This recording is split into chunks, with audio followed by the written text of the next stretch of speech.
Hello, everyone, and welcome back to Check the Score podcast. We have called for an urgent UFC meeting with the council. We're here with The council. Yeah, the council. We're here with the regular, the honorary co-host, Bailey Milburn. So, how are we? It's good to be back. I'm glad to be doing another UFC podcast because I've only done one. Yes, and I feel like we've both learnt a lot since then. I think particularly me, but especially for where I was. But yeah, there was an absolute UFC nuke dropped yesterday. Not just one, multiple nukes. So I'll let you get started actually for a bit of a change. Oh, hell yeah. So can I start with like a fight to talk about? Yeah, how about you just like when you opened your phone yesterday and you saw this, like just tell I like me that. Yeah, I like that. I'll start like the journey. So the first thing I saw was Volk Lopez. That was the first thing I saw. I saw like a fan post about it. And I was like really hyped because I was like, that's the fight I wanted. And I was like, if Volk gets interim champ back, I'll be like, that's really good. But then I saw something. I saw that it wasn't for the interim. I saw it was for the undisputed. And I was like, that's a bit weird. So then I'm like, I've got to scramble to find. And also, also a bit of context is the UFC on Twitter, they posted, we've got big news coming tonight. That's really weird. Like, announcing the news. I was like, something big must be happening. I'm like, oh, this must be it. And then I found out that Topuria had vacated. And I was like, Jesus. So like Topuria Islam, like that's probably, I was like, oh my God. And then I go down to Reddit and I start scrolling down. Bang. I see Yaya Rodriguez, Patricio Pitbull. I see Chandler Pimblett. I see Jack Della Maddalena, Bilal Muhammad. And instantly my brain was just cooked. Yeah. So I was at work yesterday and not much was really going on, to be honest. Like I was just kind of sitting there doing my thing. It was a pretty slow day. And I just had to scroll on my phone and then I just see, whoa, Volk Lopez for a title fight. And much like you, I thought it was an interim fight. I'm like, okay, Ilya's clearly going up and then he's going to come back down and try and defend his featherweight title.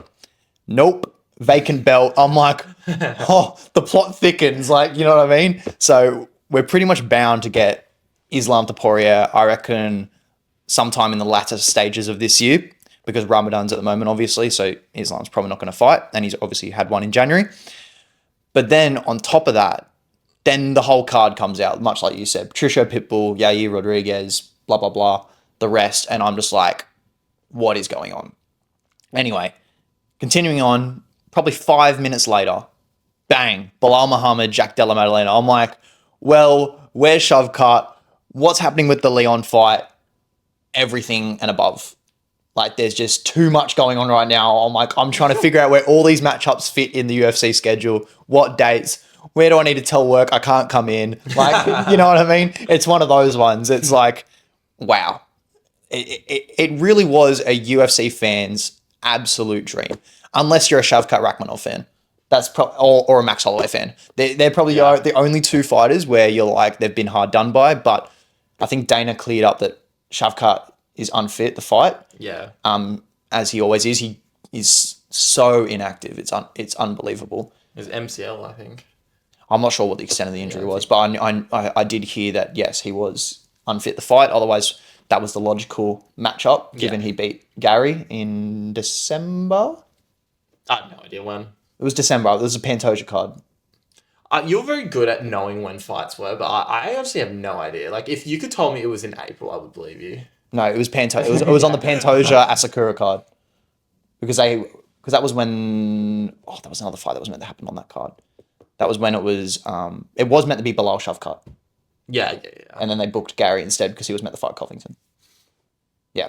Anyway, but yeah, I'll run through... So UFC 14, as we said, I'll run you through the card. Stop me on any of these matchups, well, maybe at the end.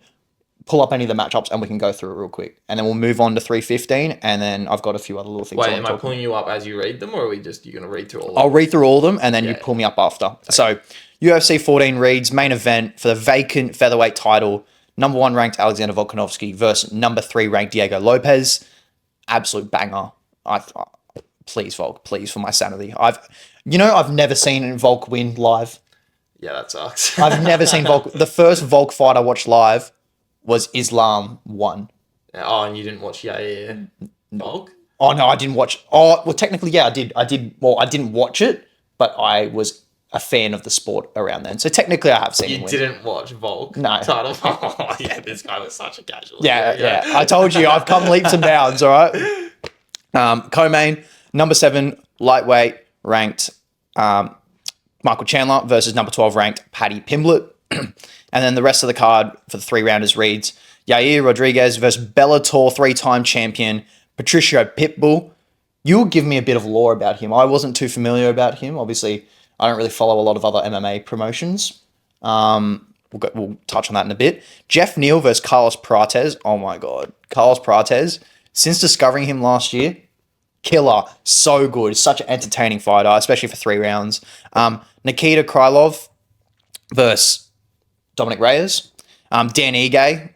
Bro, I love Dan Ige. Versus Sean Woodson. And then Yan Janon versus Werner Yandaroba. And then finally, the veteran Jim Miller versus prospect Chase Hooper. I think that is an absolutely stacked card. Bro, I want to speak about every fight. Can we? Just touch on them? Yeah, let's just go. Let's just. Okay. I think just briefly. I think we should. Like get a pick and then just. Okay, Yeah, so yeah. Chase Hooper, Jim Miller. I'm definitely backing Chase Hooper in that fight. I think Chase Hooper has somehow actually become a legitimate prospect. Yep. Genuinely good striking, legitimately fantastic jiu-jitsu. So I'm very excited for that fight. It's a little bit of a tee-up. I want Chase Hooper... After this, I want Chase Hooper to finally verse some proper Some killers. ranked fighters. Yeah, absolutely. Yeah. Yan Janon was the next one. Yeah. Wait, Yan Jianan. Yeah. Bro, I can't believe this is on the prelims. This is a title eliminator. Yeah, it is. Whoever wins this is 100% gets the next title shot, and it's on the prelims. But I don't think so though. At strawweight. No, because I think there's another matchup that's going to be made. At strawweight. No, not at strawweight. Okay, I know what you're saying. Yeah, but I think this determines who gets the next at strawweight. But I know what you're hinting at, which obviously you want to talk about later. yeah, exactly, Yeah. absolutely. But no, I think definitely there's a interim on the cards for whoever wins this Yeah, interim fight. Anyway, I'm backing. yeah, absolutely, I agree. Dan Ige, Sean Woodson. Yeah, I want Dan Ige to win just because, like, I think he's become a fan favorite, like especially Yes. over the last 12 months, especially when he stepped in on short notice at catchweight for the Lopez fight against Ortega, obviously where Ortega fell ill. I think that was everyone was like, you know, the bravery to like take on a killer like Lopez and take him to a decision. oh, absolutely, Insane. it was impressive. Absolutely. So yeah, I think that'll be a good fight. Anything else you want to touch on that one? Oh yeah, no, I just Sean Woodson. I don't know. I find him frustrating, so I just want him to lose. Okay. And then Krylov versus Reyes. Yeah, so Krylov is a fighter I know very little about because he literally disappeared for years. People thought he died in like the Ukraine war at one point. That's crazy. He literally has not been active for ages. He just disappeared. So I know very little about him. Yep. So I'm just gonna back Dominic Reyes because I would love to see Reyes get back at the top. Yep. This could easily be a feature 3-rounder, but it obviously is not. Jeff Neal, Carlos Prates. Yeah, that's just such a fun fight. Bro, Isn't it? it's actually like I hope Prates wins. I really want to see him make a push in welterweight. If he can KO Jeff Neal, I think Jeff Neal's only been KO'd once. I think he got finished by Kevin Holland. Yeah. So yeah, if he can do it, man, that's like seriously impressive. Yeah, bro. I've said this to James, who's obviously previously been on the podcast, one of our good mates. I think welterweight is probably the most stacked division right now. Think about it. Bilal, JDM, Joaquin Buckley, Shavkat, Ian Gary, Carlos Prates, It's pretty good. Leon Edwards. Yeah, actually, there's an argument to be made. I'd have to think on that because I think bantamweight's so nuts, but like, maybe. But I think the only issue with bantamweight is because the champion is going to be so dominant. I think that's the only flaw with it. Yeah. Where I think in welterweight, anyone on their day could beat each other.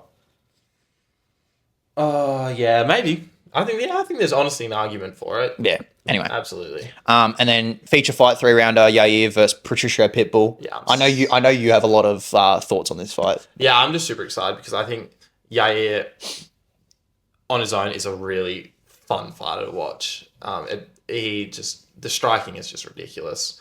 Takedown defense is a little bit sus, but very good fighter. And then Patricio Pitbull, yeah, if you don't know, like he's probably the greatest Bellator fighter of all time. He was a double champ, like featherweight, lightweight. He's a KO win over Michael Chandler. The guy is elite. That's why they're giving him Yair Rodriguez in his first Yeah, fight, rank 4 as a new guy on the promotion is kind of insane. So yeah, clearly they have a lot of faith in him. He's 31, I looked up, so he's still got some Pitbull. I think 31, yeah. I think he's 38 or something, isn't he? No, I could have sworn I checked yesterday 31. He can't be that Pull young. it up, pull it up. Jamie, pull it up. Jamie, pull that. But yeah, almost certain. Are you really that young? Because if so, he could be in the promotion for another 5 years. He's 37. Oh, okay. I'm dumb as hell. 37. All right. Yeah. So maybe 1 or 2 years in him. But yeah. Anyway, still he could still have just some fun fights. Yeah, he's fun. He's good. Yeah. Co-main Chandler versus Pimblett. I am so happy that they gave Chandler an opponent that is lower ranked than him. Because my God, you put your career on hold for someone like Conor McGregor. You lose your last 4 fights in the promotion. You lose to Charles Oliveira, which, you know what, I think it was kind of a tap on the shoulder, giving him a good fighter because of how long he waited on McGregor. But my God, yes, this is going to be a good fight. Absolutely. I wonder how the fight will play out. I think it'll end up being a striking match. Do you think Paddy takes it down? I don't think he has the takedowns to do it. I know Chandler looked easy to take down because of the Oliveira fight, but he's not. I think Oliveira is just so good. Yeah. And I think Paddy's going to have trouble getting him down. But Paddy in the green fight, it was short, but he showed some pretty decent distant management and some good leg kicks. And he's fucking ginormous for lightweight. Paddy's a huge lightweight. So I could actually see maybe him like taking a rangy kickboxing fight and like coming out with the win. Interesting. Should be good to see anyway. And then the main event, Volk Lopez. Yeah, I don't know if I should be scared or happy it's not. I don't know if I should be scared or happy that it's not Ilya. No, I'm happy it's not Ilya. No, I'm so happy it's not Ilya. Oh no, so am I. But my point is, like, do you think that it's like, thank God it's not Ilya, we've got Lopez, or do we be like, okay, we've got a killer still who's hungry for a title? Like, you know what I mean? Look, it's a lot more winnable than Topuria. I think Lopez, he definitely hasn't shown fantastic cardio. This is 5 rounds. He's only ever done 3. And he's very hittable. When's he done 5? Ortega. Sphere. That was 3. Was it? Yeah, that was 3. I thought that was a co-main event on the card. No, there was no. Oh, Grasso. Grasso was, co-main. Okay, never mind. But yeah, so Volk and Lopez is very hittable. He's shown that. He gets hit a lot. So I think Volk could, beat the crap out of him. But man, Lopez has KO power, and I'm worried that Volk might be chinny now. Yeah. That's a very real possibility that he's chinny. Yeah. 2 TKOs in his last 2 fights. I wouldn't call them TKOs either. They were full KOs. Yeah. Like, that's one thing people sort of don't think about enough, is that, like, very rarely people actually get slept. Yeah. Usually you get Volk rocked, they do this, and then they, like, get them. Volk did get slept. He got slept twice in a row. So it's like... But it's probably the 2 best fighters on the roster right now. Absolutely. And that's why I still think Volk has the skills, but is his chin going to hold up? Yeah. Is his mentality there? So we'll see. I think if he puts a good camp in, like he is clearly showing, anything can happen. I wanted to talk about this. I saw a guy online say that he would be, if he won this belt, he'd be the first champion in the lighter weight classes over the age of 36 or 35 or something like that. It's 35. Yeah. And then he went on to say that then puts him second all time. This bloke online said. As the MMA fighter? Yeah, second best ever. LOL. He said he overtakes GSP. That's what he said. Oh my God, shut up. What the... So I know, but yeah. That is so triggering. I literally saw it this morning before setting all this up. That is triggering to hear. Okay, well, just quickly on the age thing, I'm pretty sure, I think it's lightweight and below, I think people older than 35 are like 0-18 in title fights. Like it's something, like it's really bad. And then I think if you include welterweight, then it's Tyron Woodley has 2 wins. Or it's something like that. Like it's a really ridiculous statistic. And then, that guy is fried. Volk, I love Volk, but he's not even in the top 10 all time. Yeah. So, yeah. Yeah. Fair enough. Okay. Now I think that's enough for 314. Yeah. 315, which is the news that kind of came swiftly after the 314 stuff came out. And I'll start from the top down. And Bilal obviously fighting rank 4 Jack Della Maddalena. As most UFC fans would know or would have expected prior to yesterday, Jack Della was fighting Leon Edwards in London for a fight night main event. That is now Sean Brady. Thoughts on that? I think easier fight for Leon. Oh, absolutely. So I think Leon's probably not mad at it. Did you see what Bilal tweeted? He stole his opponent. Yeah, he's like, I stole your belt and your opponent. Yeah, that's right. Yeah. I think Leon's probably fine with it. I'm sure he doesn't really care. It's a similar type of fighter as well to an extent, so it's not like Yeah, both lost to decision from Bilal as well. True that. Yeah. And then they announced the co-main event, which is sorry, didn't Bilal actually KO Sean Brady? I read somewhere something about the decision. I can't remember. Anyway, they both lost to Bilal. Yeah. Anyway, all right. And then the co-main event, which is where we were kind of hinting at before. The co-main event is Valentina Shevchenko versus, is it pronounced? So it's number 2 ranked Manon Fiorot. Fiorot. And this is where we're getting to before with the straw weight stuff. I don't think it's a title eliminator because I think the winner of this fights Zhang Weili. Yes, probably. Well, I wouldn't say maybe necessarily the winner because I don't know if they'll do Zhang Weili Fiorot. No, I think they'd do Shevchenko. Yes, I think if Shevchenko defends her title, then they will probably do Zhang Weili Valentina. That's the biggest women's fight you can make. Yeah, by far. I think that could legitimately main event a big card. That would be like pretty. Do you reckon they could do that and then like put like a men's flyweight on there too as a co-main event? Bloody oath. Yeah. I think that I'd be super down for that. Yeah. Manon Fiorot though, people forget, man. I've never seen her fight, so I have no comment.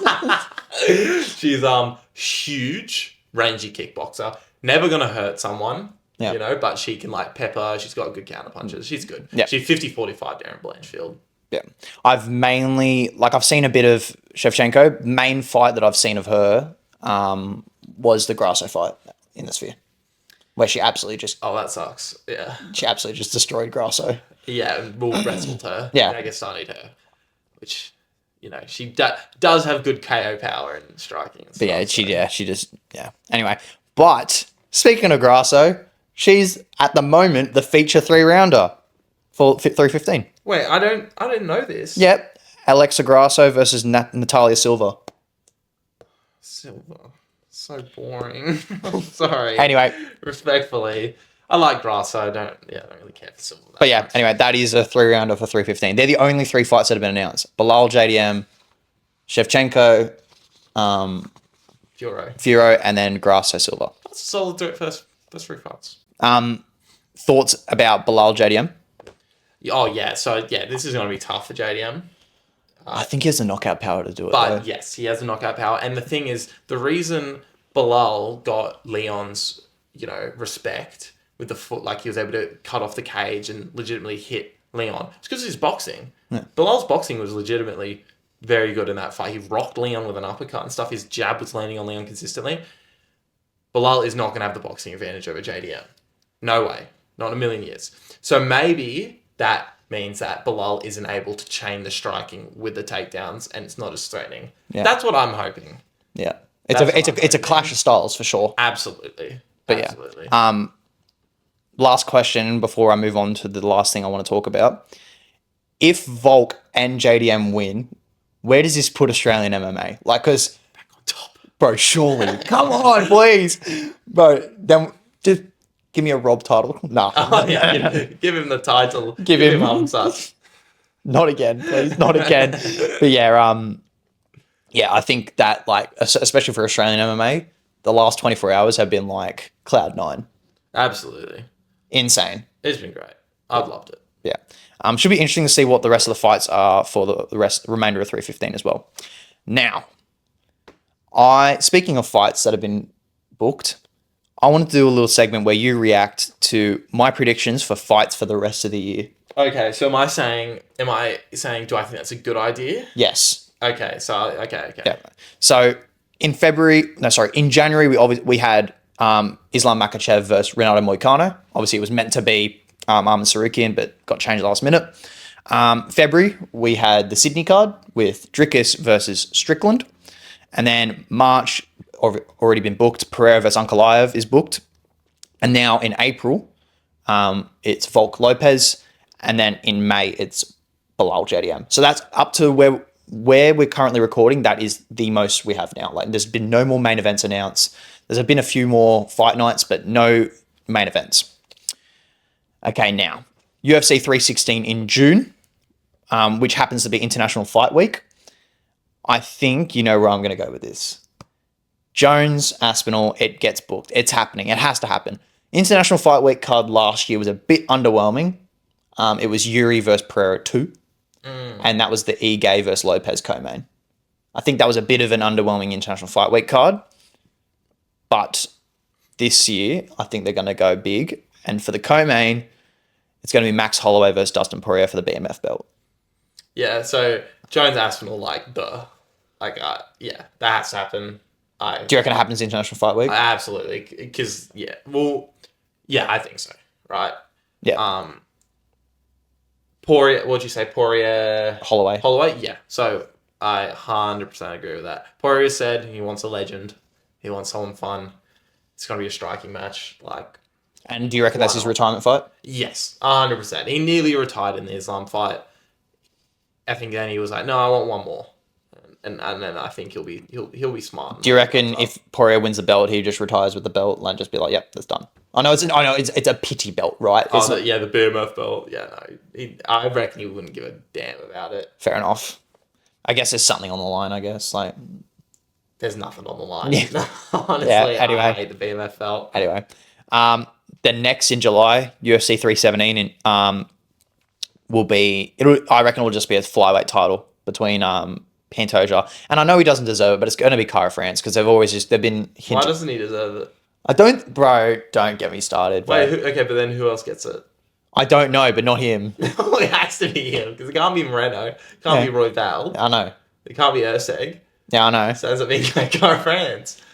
Bro, he got a knockout against Urseg. That's his last fight in August last year. To be fair to him, he also beat Al-Bazi and got absolutely robbed by the judges. And Al-Bazi was number 1 or number 2. Yeah. So I think that's all right. Yeah. I know he's further down the ranks. I would rather see him in El Cap, to be honest.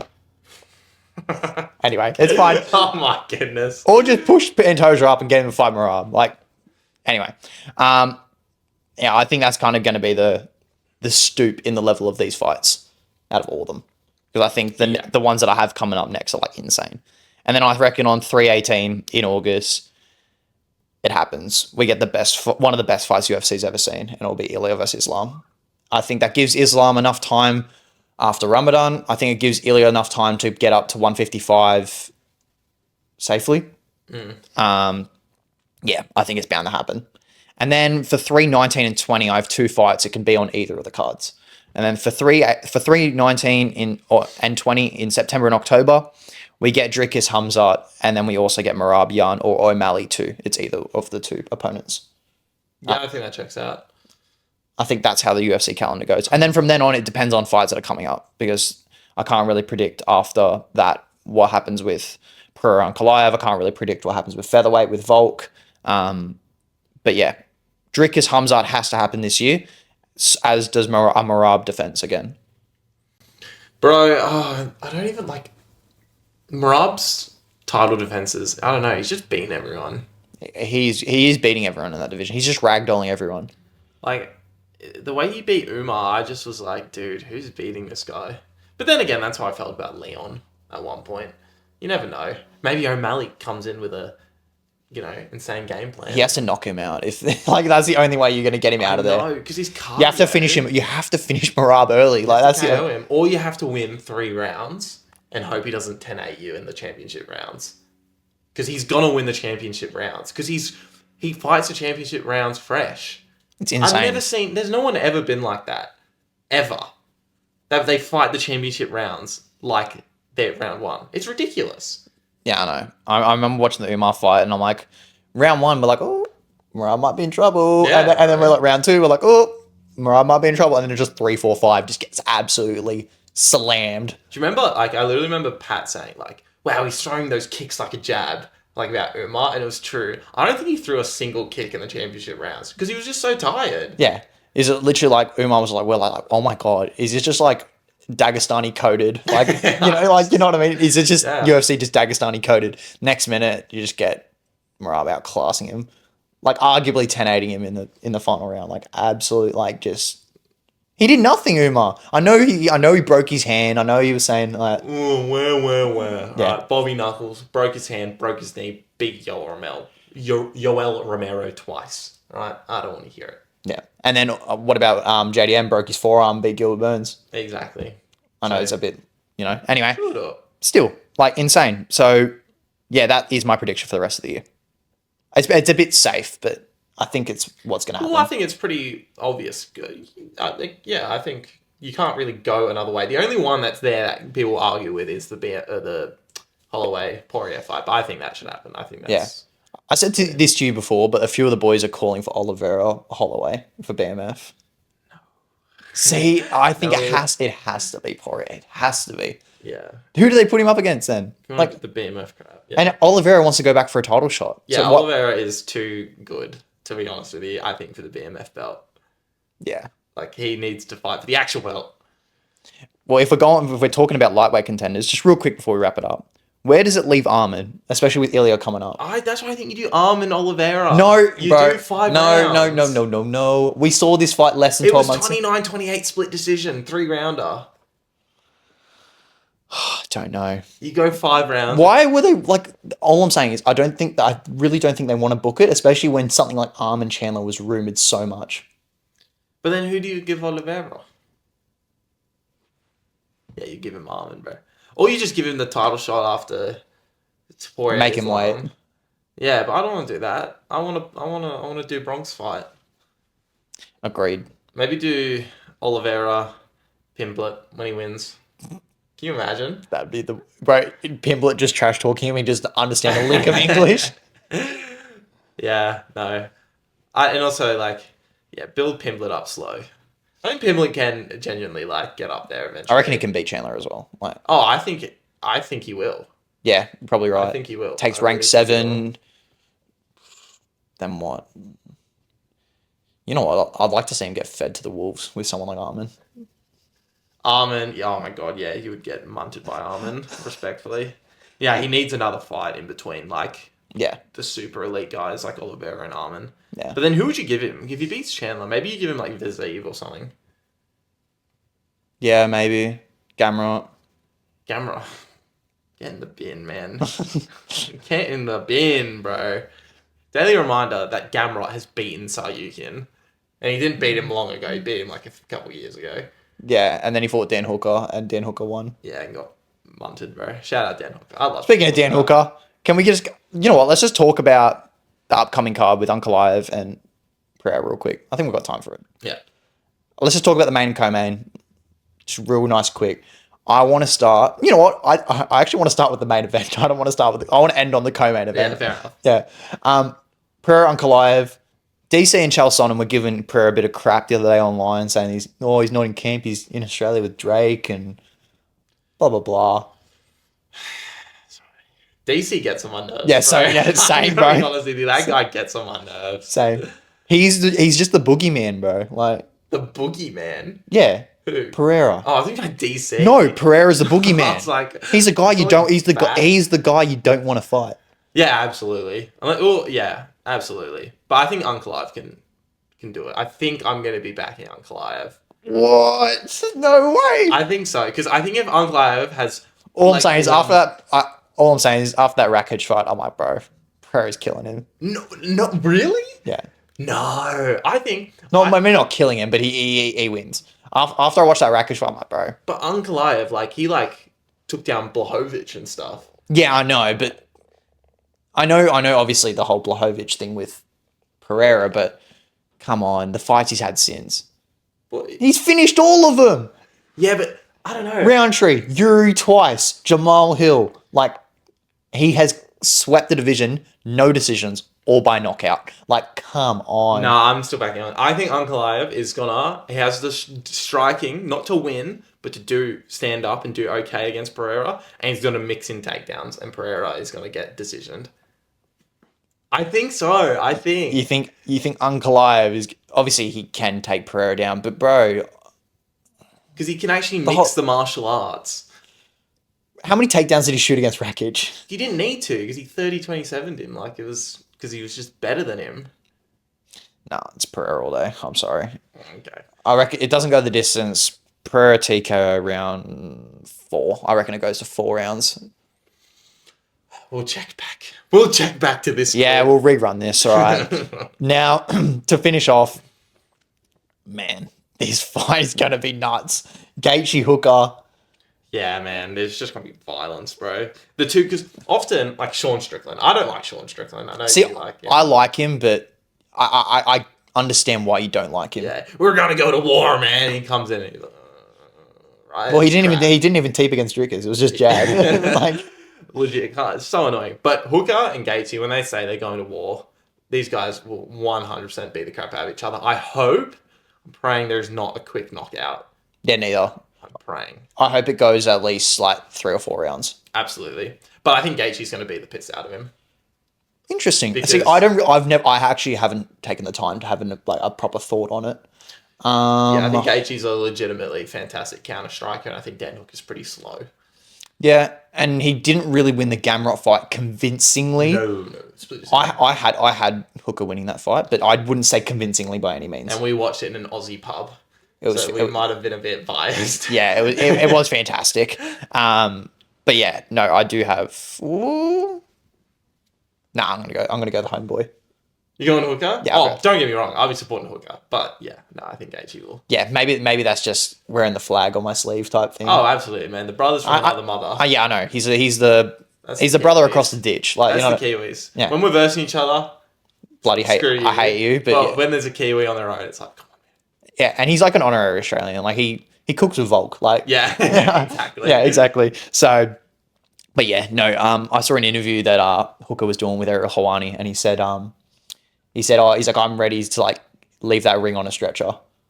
Oh, that is, how insane is that? Fighters are different, man. Yeah, he's just like, yeah, I'm just expecting there to be a stretcher ready, like for the end of the fight for both of us.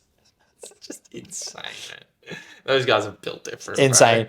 But yeah, we don't really, not many people listen to a lot of what Gaethje says, but man, Hooker, that guy is like, he's an absolute freak. And I think tatted up Hooker is just like, it's just added aura. Do you like his tattoos?